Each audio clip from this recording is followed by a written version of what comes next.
Hello, guys. Welcome back there. So today, lesson six, we are going to talk about increasing your NEAT. Okay, so increasing NEAT. NEAT stands for non-exercise activity thermogenesis. Okay, so NEAT is basically any calories that you burn that's not from planned exercise. So this will include everything from fidgeting to standing to walking. Okay. So in this table, you can see the amount of calories you burn per hour from different types of exercises that you might be doing on a day-to-day basis.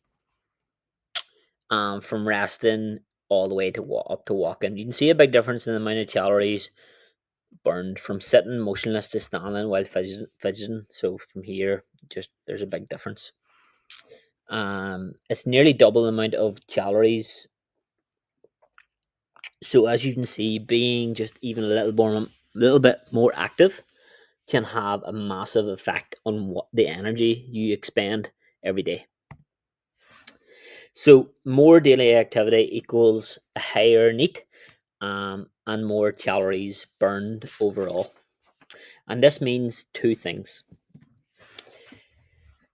First, a higher NEAT means you need to eat more calories to maintain the body weight that you currently have, as your daily calorie expenditure has increased. Secondly, it means you can create a calorie deficit without having to massively lower your calorie intake then as well. You simply increased your calorie output, the amount of calories that you burn, basically. So let's take a look at this chart. In this example, the dotted line represents the amount of calories this person needs to maintain their body weight. So we've seen this before. So about 2,000 calories a day. So let's say this person eats 2,000 calories each day. This means that their calorie intake is matching their calorie expenditure. As we know from the calorie lesson, this will result in their body weight staying pretty much the same because this is us at maintenance level. So, to create a calorie deficit so we can lose body fat effectively, we now have three main options.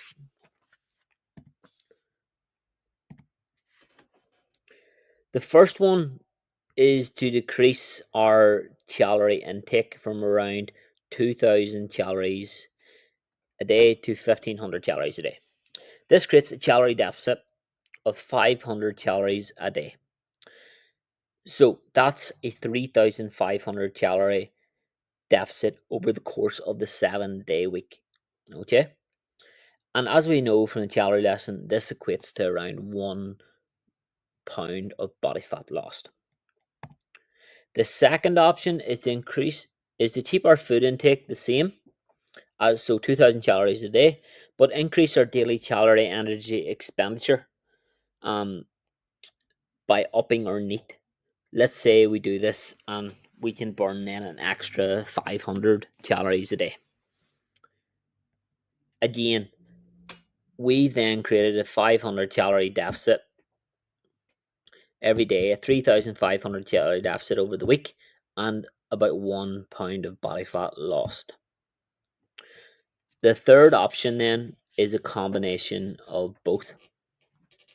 So decrease our calorie intake slightly and increase our output a little bit as well. This works as a happy medium for most people. It can as and again it can create a calorie deficit leading to fat loss.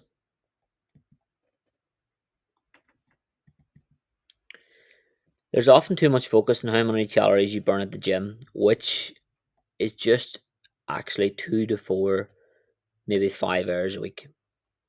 But what we focus on too much is those hours, and we don't focus enough on the 160 hours a week that we're not in the gym. That's something that most people need to think about, which means making a bigger conscious effort to up your activity level. This is where where the idea of increasing your daily steps comes into play. As we saw earlier, walking is a really great way to up your NEAT levels. To start off, just track your steps for a week and see where you're at. Most phones or track your steps, or that you can do this with, or you can get something like a Fitbit or something that can track this for you.